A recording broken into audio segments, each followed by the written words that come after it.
Hello everyone. Today I'm sculpting a portrait of a man. So, so in this video I will share my approach to capturing likeliness in clay, how it's done and how I do it. So I begin by setting up clay on top of the armature. So first I start putting the clay in such a way that it looks the bulk aspect of the portrait which I am planning to build.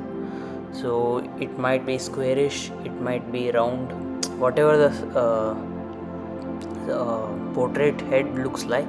I just silhouette of that image. I just put some blocking of this clay on the armature.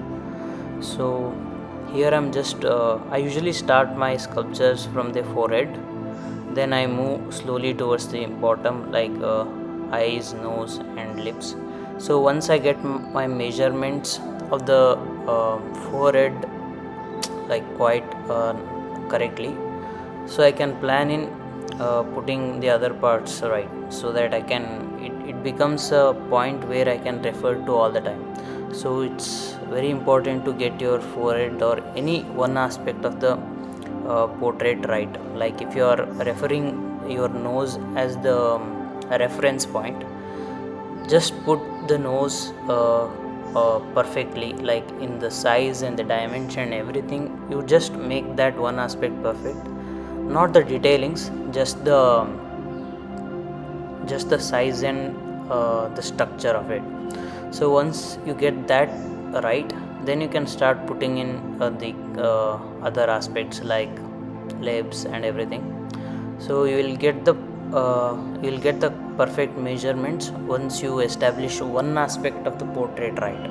Like if you get your forehead perfectly in shape, then you can work on other aspects very easily. So now it's very important to blocking in the big shapes in the while doing the portrait from the start. So if you mess this up really bad, then in the end it doesn't look good. Because even though if you do lots of detailing work and everything, if the blocking in aspect is not good, like putting the like what to say if you get your proportions right in while starting the portrait itself, then the structure looks quite good. So once you have that, whatever you do on top of it becomes nice only. So even though if you keep it very rough, not well smoothened out, still it looks good if your general proportions and the major landmarks, anatomical landmarks are firmly established. So this is the very important part of the sculpture. So I will it's better not to like hurry up in this part of the uh, process. So this is so eyes, I think you don't have to do much about the eyes. So if you get all the like zygomatic arch and all those anatomical structures pretty much right, then lastly you just put up some detailings regarding the eyelid and other things. You can do it aram se.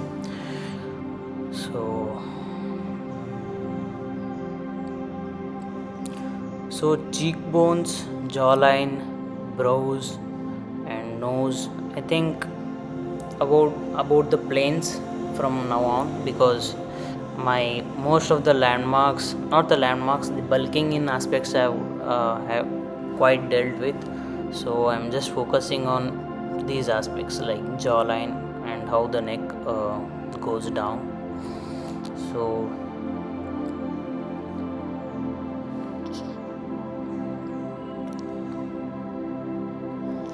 So now I am gradually building up smaller forms, eyes, mouth. I use my sculpting tools to carve and shape these features. always reference my model or inspirational photos, like inspiration photos. The goal is to create a natural transition between the different parts of the face. So if you just work on your only one aspects like eye for very long, so there won't be much of a coherence between different forms. Like if your eyes are very separate identity in the sculpture, then it doesn't look good. So I try approaching all the features uh, in in a very combined way. I don't do only a specific part for a very long time. I just do nose for some time, I do other things, whichever however it moves, I will start doing that one. Once the portrait feels balanced, I refine secondary forms, like starting with simple flow between nose and lips, how it goes. I just put in all those K's wherever it's needed. You can do it very carefully now, because you don't have to be very carefully from now on, because most of the aspects have been dealt with. So you just have to adjust some things just to get the expression of the portrait right.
For the eye, I think you don't need to do much of a thing.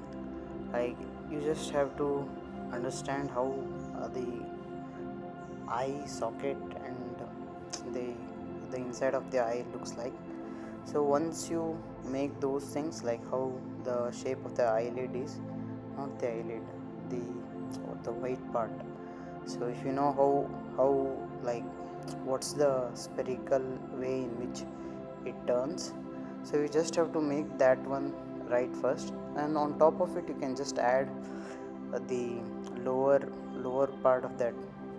I think I should I don't know what exactly it's called, but you just have to uh, make a small like features which are externally very much visible. You don't have to do all the detailings. Like in sculpture you can't do all the things. Like if you want to do a hair, it is very difficult to make a hair inside in sculpture. You just need to make the bulkiness or the resemblance of that form, even though it might be a thin hair, but you just have to make a kind of a form where it resembles like that, because you can't do proper hair like a feature inside in a sculpture, especially when you are making with clay. I think I'm not getting my nose right, because I did it bit bigger previously, so I'm just recorrecting it now. So other aspects, I'm just wanna go with a younger fellow now. So I just have to make all the features which resembles like a young person. So here, if you usually what I do is I take that center line, I do the right side first or the left one first, So once you get the right part of the face, uh, from one nostril part, one eye, and all those things, right, then you can easily duplicate that, all those features which you did it previously with the tool. You can do it with your bare hand now. You can duplicate that whole thing from your hand itself to the left side of the portrait. So these features, especially these eyebrow places where the major landmarks of the face is, you should be very much careful while doing those things, because those are the features which makes all the difference. So if you get those aspects right, like zygomatic arch, the eye socket and all, if you get those things right, it is very easily starts to resemble the portrait. So neck and all, I think you need not have to reference those images.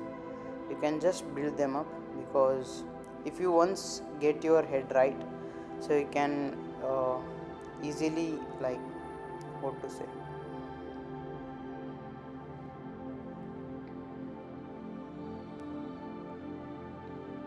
like intuitively you can make the neck very easily. So even with hair also it's same. So you don't have to do all those minor hairs and everything. You just have to put the, like, 3D apps, like solid forms, the way it looks. So you just start to add some clay on the top of the head. So slowly we'll understand how exactly the whole form moves. So usually the hair moves backward in this portrait, so I'm just putting in that manner. So just see how it goes. I won't be speaking while doing this one.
I think it's better you practice with big sculptures, like try doing only the ear part alone in a big sculpture. Like a big part, it should be like 3-4 inch bigger one. So once you get how exactly it's done in a bigger form, you can easily replicate that same thing inside a small sculpture. Otherwise, if you try to do a sculpture of this small and you try to do a ear, it you should try it, then you will understand it won't be even possible, because you won't be able to understand how the like concaveness and convex aspects of that ear, how it works, because everything looks concave and convex here. So it's a very slight differentiations which happens inside a ear. So you just work with a bigger form first. Once you get how exactly it's done in a bigger forms, you can easily replicate that whole thing inside the small sculptures. I only do these small sculptures because I don't have much time to do bigger ones. I think this sculpture took me like 1 hour 15 minutes. It can be done much faster, I believe, but otherwise bigger ones are much easier, because you don't have all the things can be done with hand itself. Now I am using tools now, but you can do easily with hands if it is a bigger one.